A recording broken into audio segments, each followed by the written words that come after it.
All right. Well, welcome to the Friday morning edition of MVP Real Estate Podcast. We're here with Nick, and you told me the last name. Can you say it one more time? It's Narbutovskih. Narbutovskih. Mm-hmm.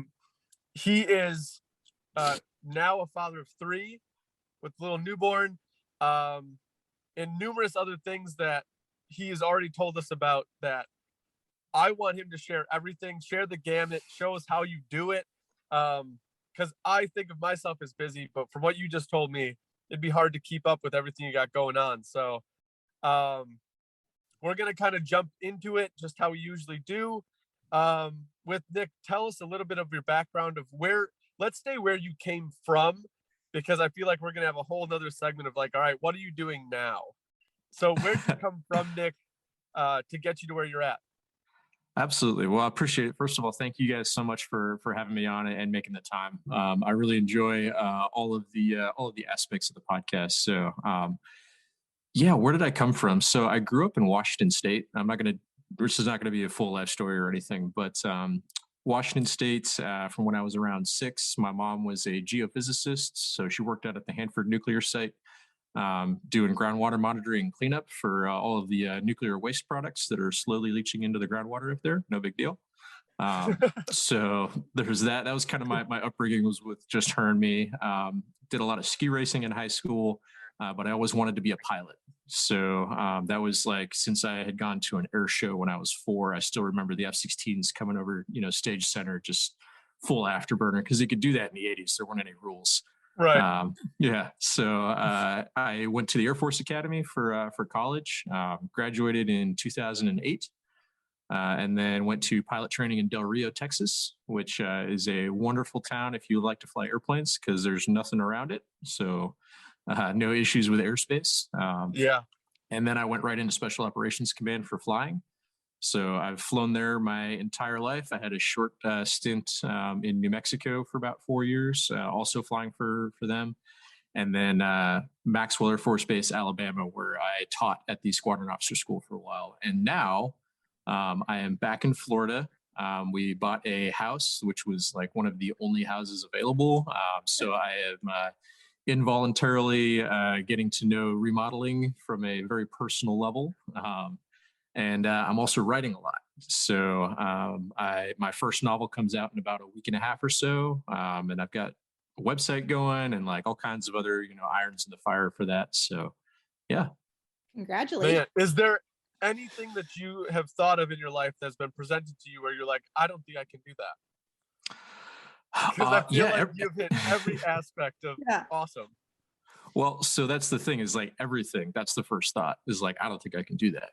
What really matters is what you do after that first thought. And I've found that, that approach is probably the most valuable thing that I've taken away, is like, yeah, everybody thinks they can't do it at first, and that's fine. That's normal. But, what do you do next? I like that. That's a great way to look at it. Yeah. Do you know where this is off topic a little bit. Do you know where that seed started from? Was that your mom? Was there another influence that just like tapped in when you were young? So, my mom was a huge influence on me, obviously, single parent style. And so she was everything. She was mom, dad, aunt, granny, everybody. But she set a lot of conditions, I think, that I was really fortunate to have. I don't want to dive into the huge discussion about privilege, but I absolutely did have a very privileged upbringing. And so I want to acknowledge that. But I think the thing that really, if I had to pin it down to one moment, one catalyzing piece, would be my ski racing coach in high school. His name is Rick. He's, a gruff old Irishman. Didn't mince any words. He swore a lot. Kind of the antithesis of my mom. And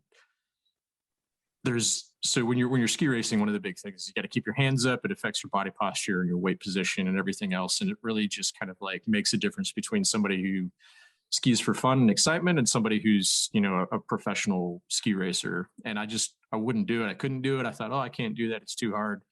I remember going down a training course, and he had his little video camera out, and he would video us every day. And then we'd turn around, we'd watch it right there so you could see what you did wrong. It was like 4 runs in a row where I had my hands down around my waist and I wasn't doing it. And I was like, oh, okay. And he's like, you got to keep your hands up, 4th time in a row. And he was like, do you even want to be here? Do you even want to do this? And no one had ever asked me that before, because it was just like, yep, getting in the car, doing the thing we always do. Yep. And yeah, so the next time I got up to the top of the course, and I don't know if Nike had coined this phrase yet, but I was like, all right, I'm just going to do it. Yep. And like, whatever the consequences are, we'll figure it out. Because it's a little more scary. You're going faster, you're leaning into the hill, which takes a different mentality that I didn't think I had at the time. And I did it. I got all the way down the course. It was not pretty, it was not the best race run ever, but I managed to keep my hands up. And so that was like, okay, I now have done something that I didn't think I could do. And it kind of just snowballed from there as far as skiing, and, that kind of permeated the rest of my life. That's awesome. That's a great story. Yeah. It's amazing how one person can really change your life without even really knowing that they're going to do it. Yeah. Yeah. Yeah. And I think Rick was, he coached the U.S. women's downhill team for a while as well. And so he was kind of, in his, I don't want to say retirement job, but he loved it. He would go out there, he'd ski every day, but he didn't change the way he was for anybody, which, take that as you will. It wasn't, always smooth sailing, but he had his principles and his ideals, and he stood by them. And I think that was really what made him a great coach and a great role model, to be honest. So, yeah. Awesome. No, it's one of my things. Like, I've got 3 boys at home. I'm trying to get them into athletics, because I know, just like yours, my story, like my mom did a lot for me. My parents did a lot. But my key influencer was my football coach in high school. And not on the football field, but he also did our weight flex, our weight training gym class. And that is where I learned, like, I'll call it discipline, because you'd have 30, 35 people in a class, and the first however long until it took you to pick it up was, weights. And if you don't have weight, you don't have a grade. But you basically start squatting with the broom pole. And until you get your technique absolutely perfect, for 3 reps of 10, you don't touch a weight. And you do a bench press with the broom until you get your elbows and your shoulders right. And he would sit there relentlessly. And in high school, I was like, you cannot focus so much on this. You're driving yourself insane. And I didn't get it until I looked back, and I was in college playing baseball. And the things that we were doing just came, they're like, yeah, this is how you do it. I learned this like 5 years ago. And everyone's still struggling with it. And I was like, okay, I can see him pushing us then to get it over with and just make it simple. Like, all these technique things, difficult if you don't do them, but once you do them over and over, they become simple, and then it moves you on, and you can excel so much faster later muscle on. Memory then at that point, right? I mean, you've trained your muscles and you've trained your body so much that to do for you. Muscle memory and mental memory. Mm-hmm. That's the thing that I was keying in on when you were telling that story, is that mental piece, that attitude, which I think is so huge to success in general. Yep. And it's not necessarily like there's a secret to it. It's just something you have to build over time, and you have to pay attention to. So something I've really been into. I'm going to age myself out here, but for the last 10 years or so, has been like the idea of reflective self-practice, which is a really complicated way to say, like, why are you the way that you are? And just like, think about that, right? Whatever you need to do. Some people like journaling. Some people like to go on a long run at the end of the day with no music and just like, stew with their thoughts, whatever it is. But being able to build that mentality of, why am I the way that I am, and am I the way that I want to be? Yes. Is its own skill, right? And it applies to like everything. So it does. And that self-reflection is big. You guys are going to make me like sit down after this and like have a little powwow and really like zen out and like put my thoughts in order. I was just reading, listening. It's an audiobook. But they were saying if you ever come into one of these impasses where either you're not aligning with what you want, where you want to be, or you're feeling some sort of knocked off your path, to simply write down your goals, like your top 5 goals for the year, and then your top 5 goals for maybe your life or some extended period. Don't read them to yourself. Have somebody that you respect and like hold in high regard read them back to you, because having them read them back to you, hearing it, like for some reason, and I don't know the mind as well with my psychology background, I don't know it that well. Something clicks where it impacts you a little bit more, just having somebody read it back to you. Yeah, I'm reminded of a saying that an oath made in public carries a lot more weight than one made in private. Yeah. So I know what my date night with my husband's gonna be tonight. We're gonna take down our 5 goals and we're gonna read them to each other, and then we're gonna see what happens. Yeah, just you guys are gonna see your insecurities just like drop, and you're like, okay, here it is. Someone else knows my goals. It's gonna be scary, I'm sure, because I thought about it and I was like, is this something me and Ari want to do? And it was like it was a thought. Well, my husband and I already kind of have like balls up in the air that we're throwing up and kind of seeing which one we're going to catch, if we're going to catch any of them. So maybe putting it on paper can make it a little bit more real. And then we can really sit down and be like, which ball are we going to really throw up? And are we going to aim when we throw it up? Like, right. I think the key there you hit on was putting it down on paper. And I've noticed this just from when I started writing. I started writing when I was doing my second master's thesis, which was on the we call it fuzzy side, just because there's no math involved, but it's military operational art and science. But I thought I had these really good ideas, right? I thought I'd read the material and thought about it and come up with a conclusion and like, all right, this is great. And then I put it down on the paper and I'm like, well, that could be better. All right, let me just redo that. And then like when I show it to somebody else, like that's when like the holes actually appear. Yeah. Because we all, you put somebody else's biases and lens and paradigm onto your thoughts and ideas. And all of a sudden it goes from your thoughts and ideas into the thoughts and ideas. And they're like, oh, get the eraser out. Let me erase that little part. Let me add in a little bit there. And yeah. I listen to Tim Ferriss, the podcast, all the time. And he just had an episode where he referenced his 4-hour work week, which was like his staple book. I don't know if you've read it or not, but when he went into the publisher, he had it as, I think it was 8-hour work week. Mm-hmm. Oh no, he had a 2-hour work week. And the editors said, no, that's not realistic. And he's like, what do you mean it's not realistic? And he's like, no one's going to buy it if it's a 2-hour work week. They're going to think it's a scam. We're going to make it 4. Mm-hmm. And Tim was like, okay, because I don't know if that makes it any better, but sounds good. But that's kind of the thing where like he brought the ideas and then the editorial world kind of took it and they put their little 2 cents in. So I want to segue into your book that's coming up. You said in 2 weeks? About a week and a half. Yeah, we just finished the cover jacket yesterday, which I'm super stoked about. So it's good. It looks like a book now. I'm super happy. Yeah. That's awesome. And a book is not an easy thing to do. If we can all remember when we were in school having to write a 5-page paper and how taxing that was. A book is a big deal. There's a lot of things to check off before it goes into production. So kudos for getting to that stage. Can you give us a little background about your book? What is it about? How was the process of building that, and how did it come to be? Yeah, absolutely. So thank you. Appreciate the nod there.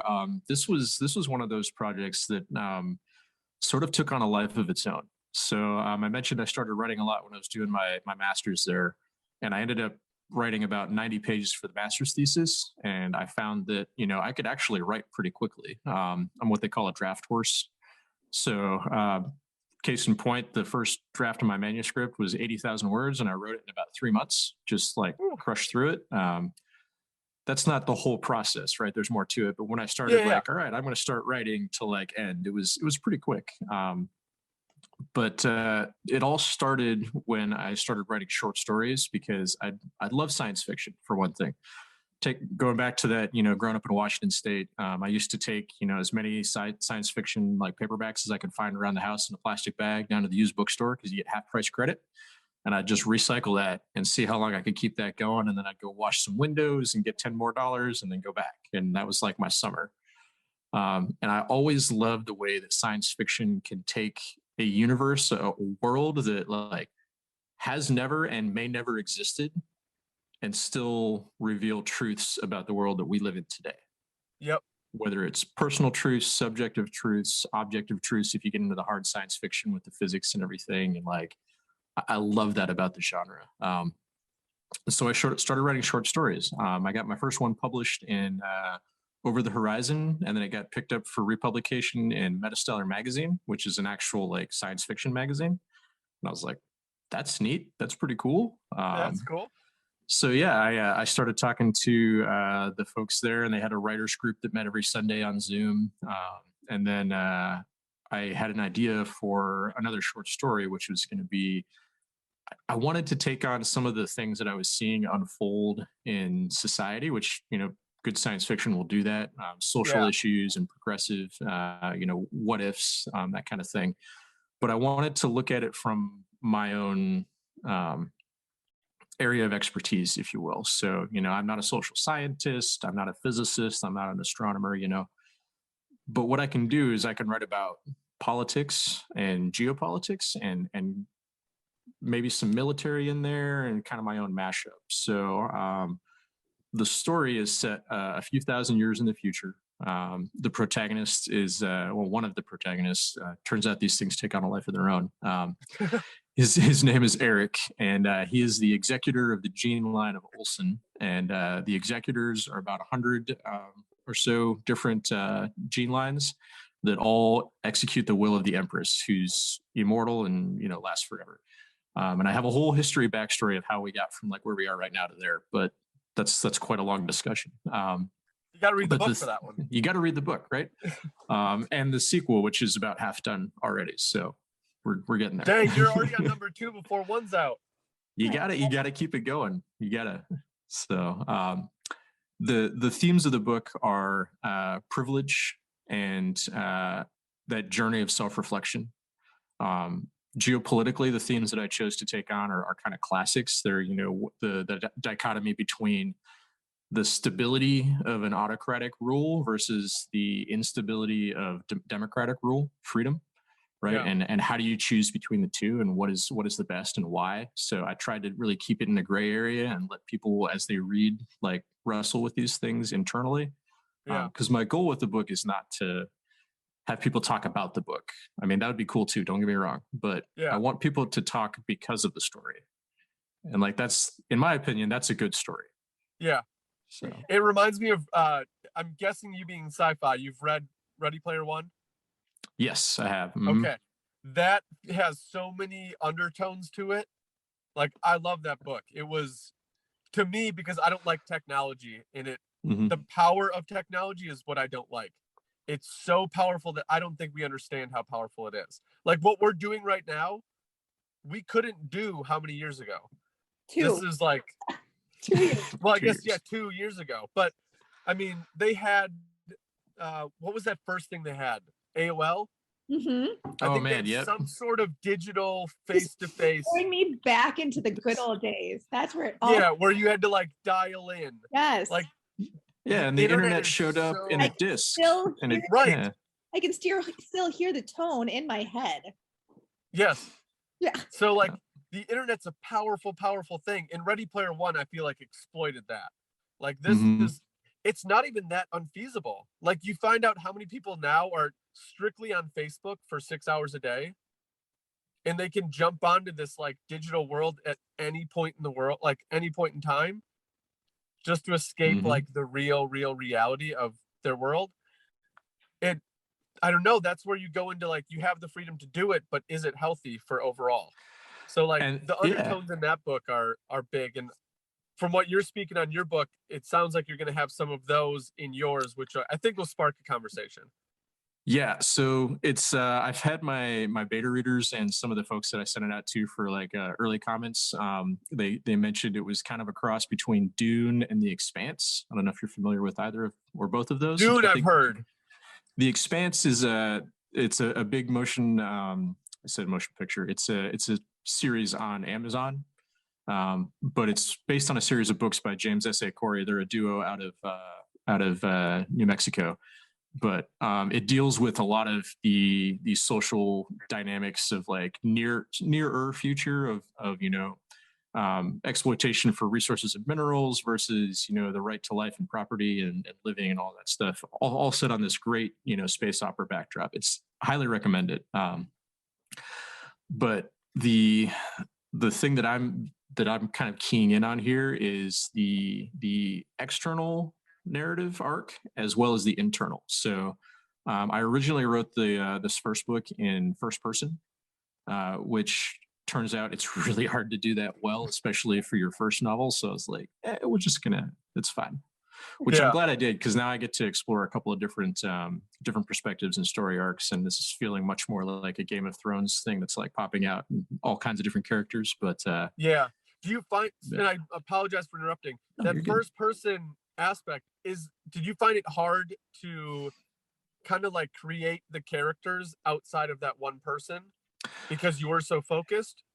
So there's always going to be a piece of the author in every character, right? Because ultimately, they come from the author's brain. The hardest part for me was differentiating their voices. And so, different people, even if they're, from the same socioeconomic class, from the same geographic location, whatever it is, they speak differently. Mm-hmm. And so getting that to come across and that, that's like the piece that makes someone a character and not a caricature. So like, you don't want to just assign a certain dialect to this character because they're from a certain, background. Yeah. They need to be an individual. And so when I was writing it in first person, I found that I was kind of empathizing and thinking in terms of that main character so much that it was really hard for me to differentiate the voices for the other characters. But once I switched it over, I'm lucky, I think, because when I start writing, the story just sort of happens in my brain and I record it and the characters talk to each other. I'm like, I didn't see that coming, but okay. Cool. Do you ever feel like this might be a book that you'll turn into, say, be like a book on tape or something like that? Or do you think it'll just be a written? Yes, absolutely. So my plan is to have an ebook and a paperback initially, and then hopefully a hardcover at some point. But this lovely booth that I am speaking to you out of is my audiobook recording studio. Because I awesome the books on tape because I am so busy. Like even when I'm doing projects around the house or cooking dinner, I'm like, at least that way there's something that's not the TV on in the background that I can just listen to, just zone out to. That darn TV. Talking about technology, God. And talk about a main line of stuff you can't control. Right. Yeah. With kids Funny, and TVs. This week, I actually took away all of my son's technology because his report card was less than stellar this last month. He went from doing at home virtual learning, which to him was like, it opened up this whole new amazing scenario for him and helped him learn really, really well. And now that he's back in the school, like in school ground with kids, I feel like he's just so distracted.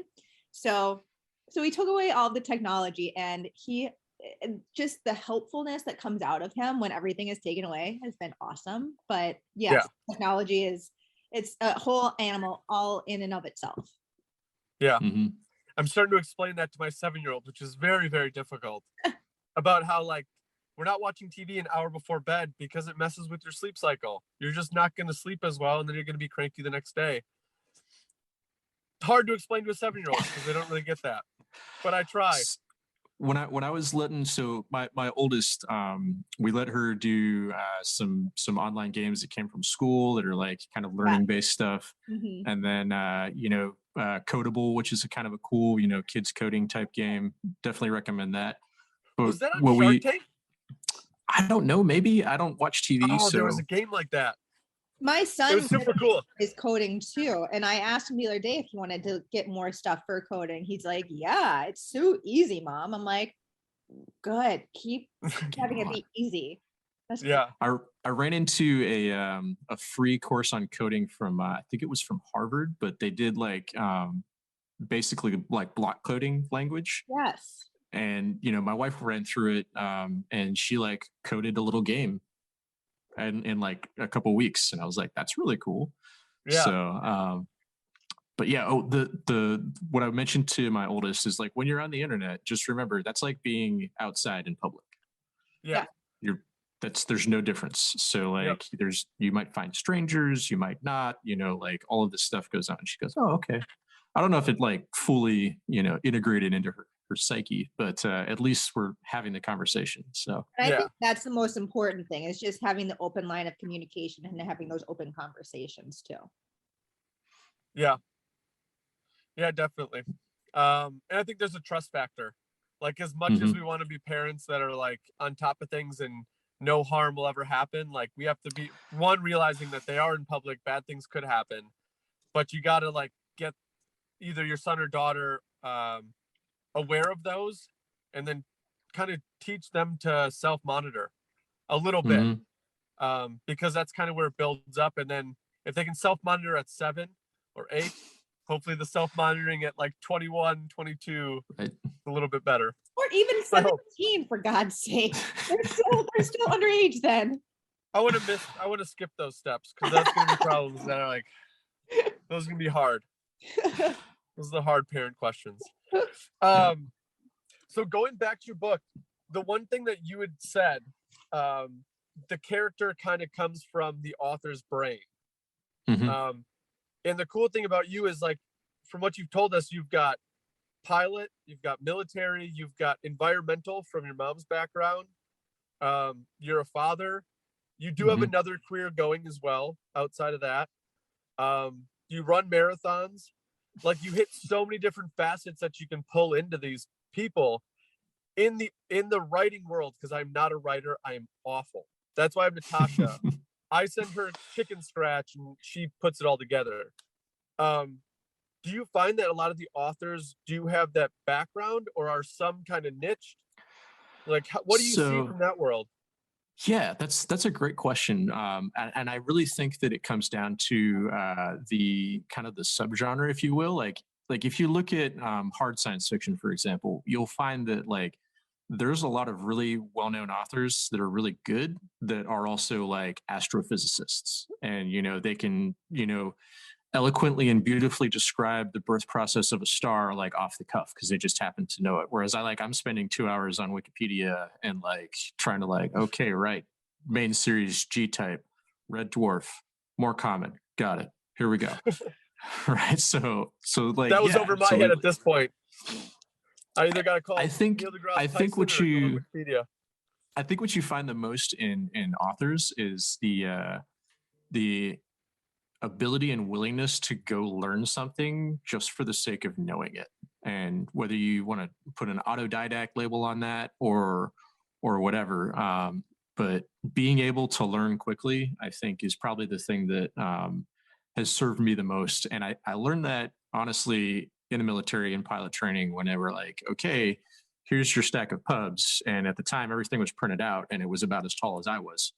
And you got to know where everything is. It's like, okay, here we go. But being able to quickly learn information, read fast, figure out what matters to you at the time, and then integrate it into your paradigm, your worldview is kind of where you see a lot of authors who are really successful. They're able to do that, and they're not afraid to go out and like find experts. I'm on Twitter all the time, like just cold adding people like, hey, at so-and-so who I know is a noted biochemist, what do you think about this? Like, and sometimes I get results, sometimes not, but it's all part of it. So, yeah, I think it's the confidence. It's not so much knowing it, and that's what I'm trying to get my kids to do. If you don't know it, try it. Try it with confidence. Just try it with confidence, because you're going to learn. Either it's going to be right, and you're going to get the background of like, okay, that's how I did it. Now let's get better. Or you do it with confidence and you fail. That's fine. You're 7. So learn. and then take your reflection from that. How can I do better next time? Mhm. So But just be that is confident. that is a great point, because that comes out in a lot of the background that I had in design thinking, because I've been through a few military design thinking classes, as well as some stuff out of the Stanford D School, and we used to teach this at the Squadron Officer School. I think they still do. But the idea that failure is not only okay, but is expected. Yeah. You know, failure isn't like, if you found one way that didn't work, like that's still information. That's good. That's one more thing, right?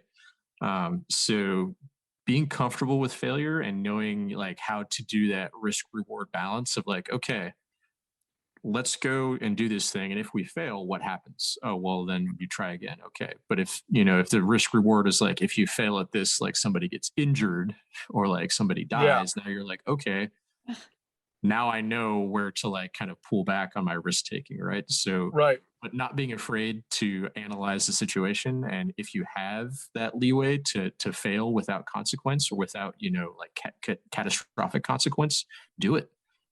Throw it out there. I mean, we learn from prototyping. You watch a kid with Legos, right? How many times do they try and put that wall together before they figure it out? Yep. Totally. That's actually, I got Le Glue. Have you heard of Le Glue?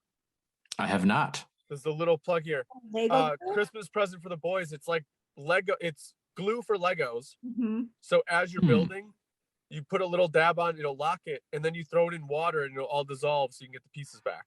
Oh, I didn't know it Okay. dissolved.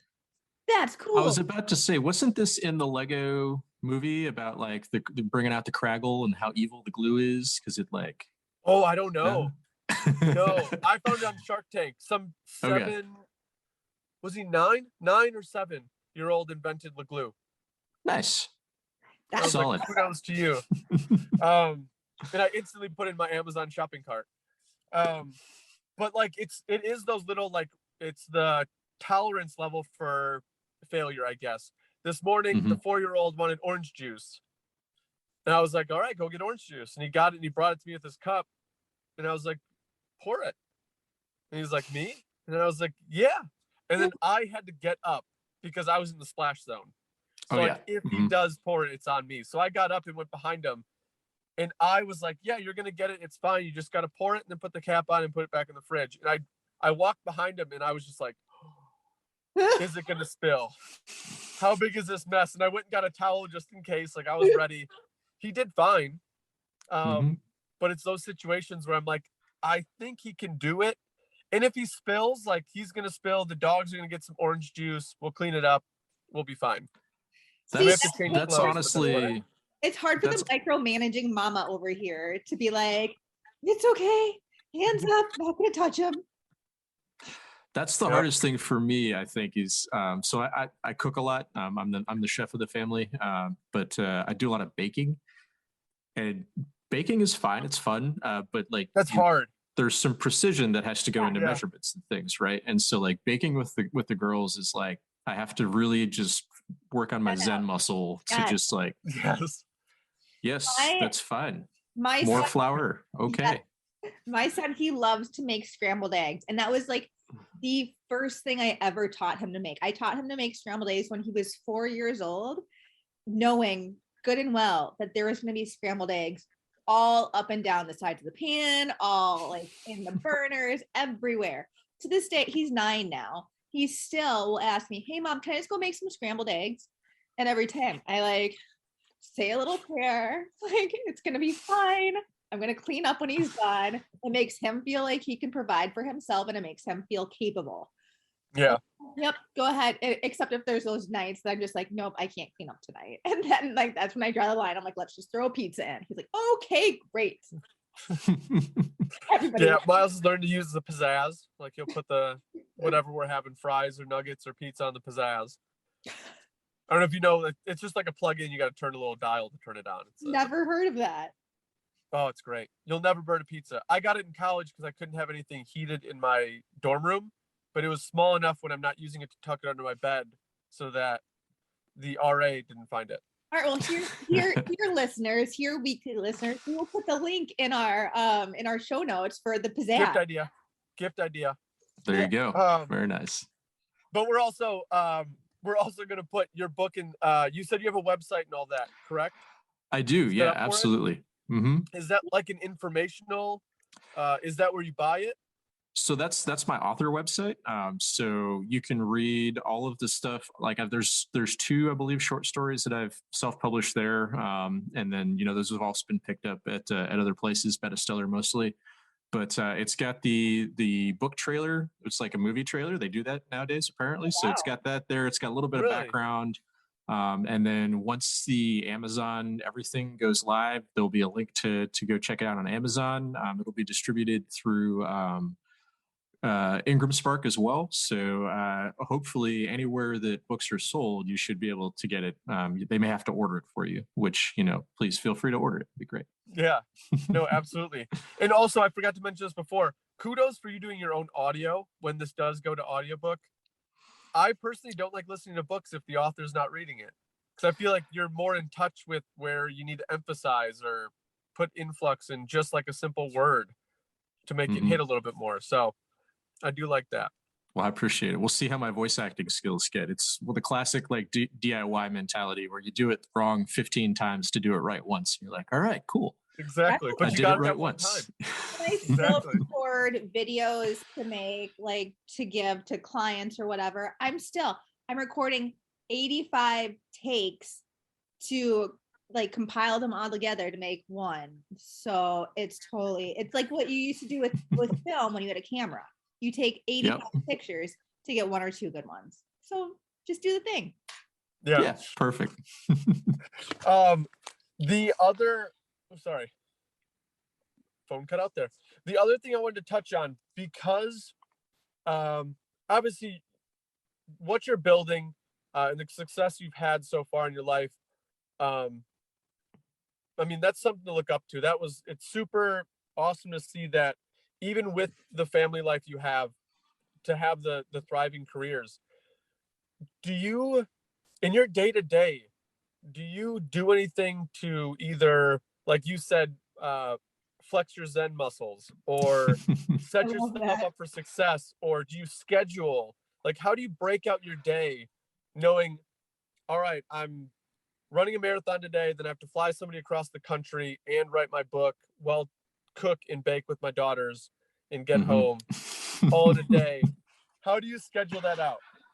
Oh man, so it's an ancient technique. It's very secret. Very few people know about it. So I'm going to tell you right now. Don't tell anybody. It's lists. Oh, yes. Love lists.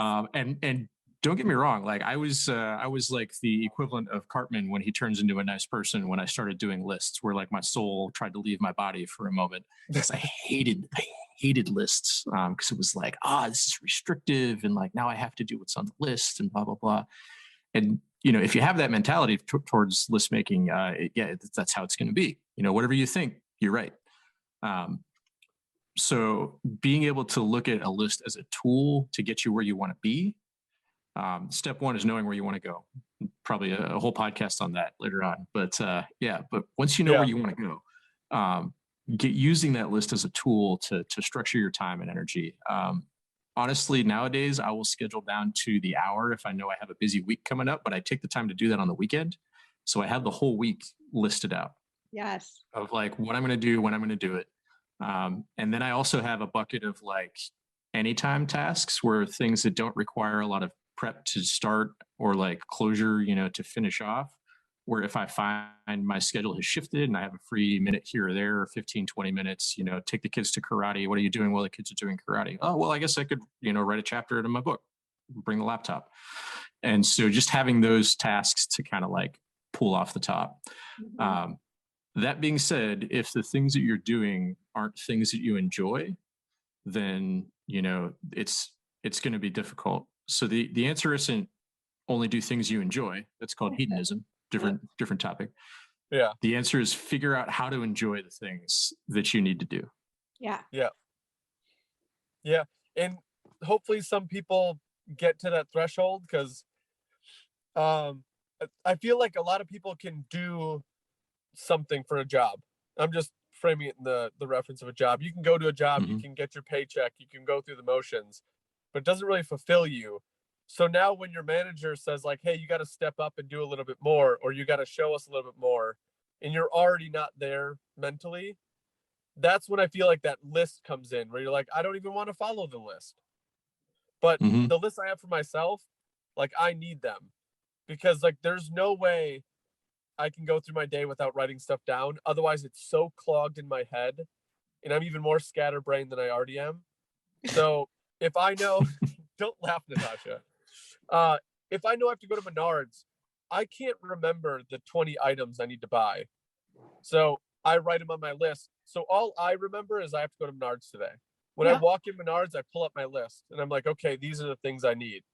Because if I kept all that stuff in my head, I think I'd go pretty crazy. If you look at my phone, like I have lists on top of lists, probably lists within lists too, because like you just even I need to keep track of everything I'm making for dinner every day of the week. I need to keep track of the stuff that I forgot at the grocery store, but dang it, I just remembered I need to get it. Oh, but then there's projects around the house that we need to do. Oh, there's stuff Riley needs from for school. So there's like there's so much stuff going on in my head every single day of the week.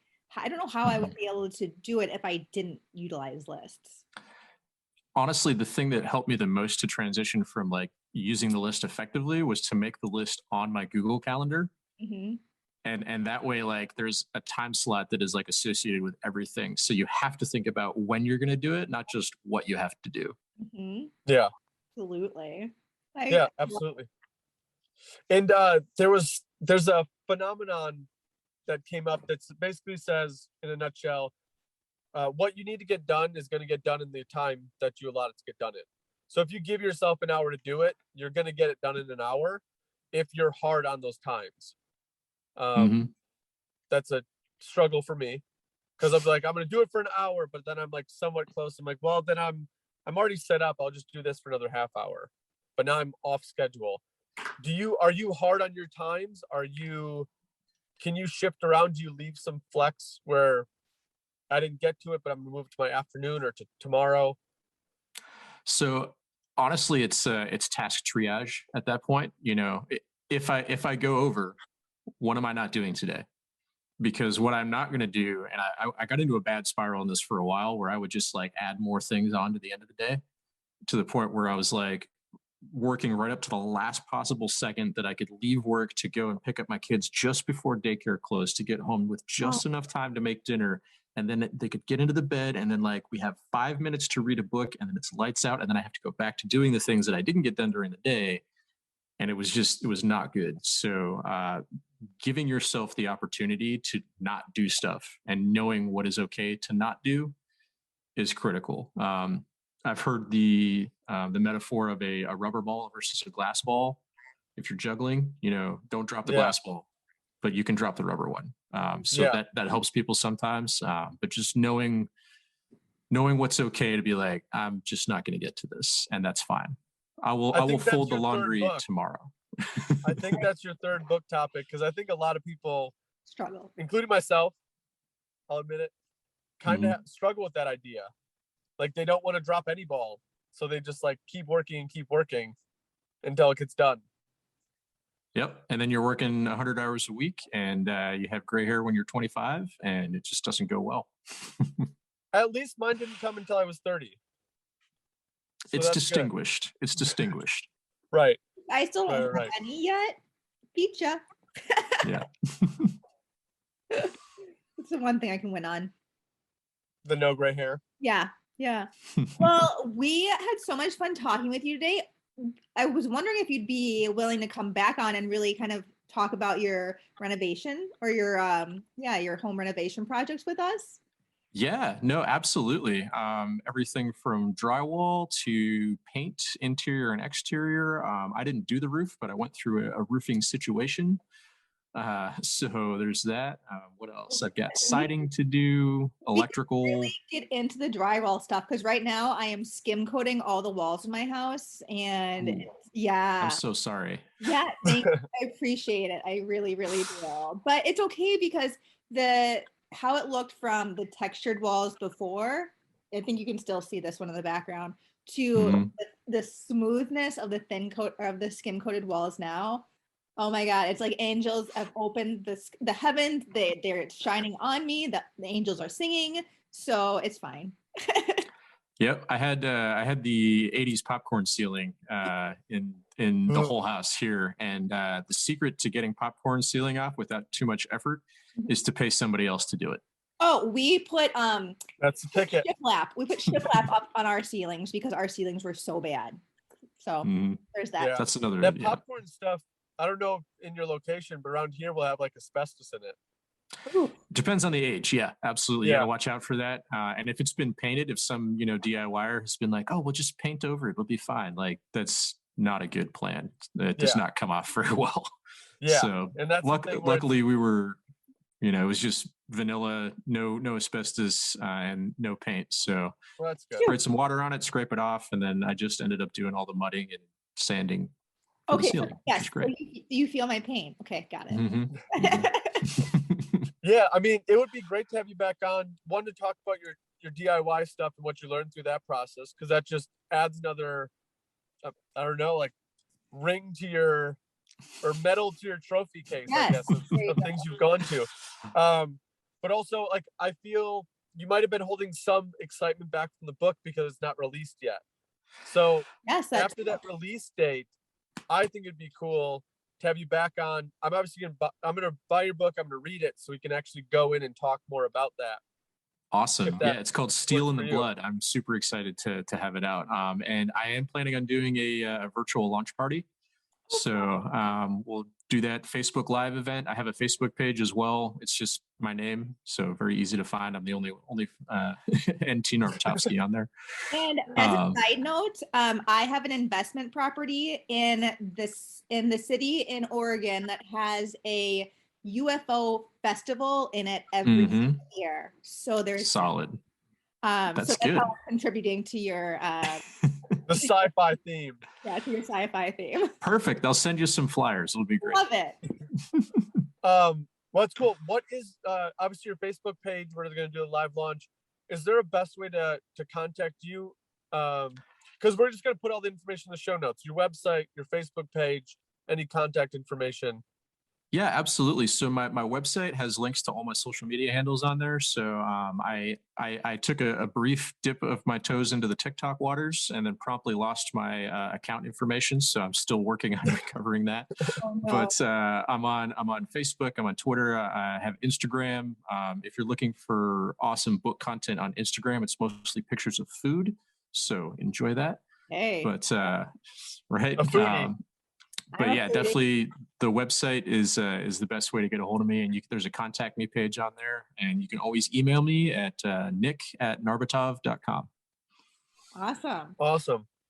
Well, I appreciate your time. Man, fascinating person. Love what you're doing. Excited to read this book and then have you back on and kind of talk about those undertones you were alluding to. Awesome. Well, thank you guys so much for inviting me. Yeah, no problem. Keep it up. Enjoy the little baby at home. Absolutely. I'm going to head over there and check in with her right now. So perfect. Give her all the snuggles. Will do. Yeah. Thanks, guys. All right. Good weekend. Have a good weekend. See ya. Thank you very much. Bye.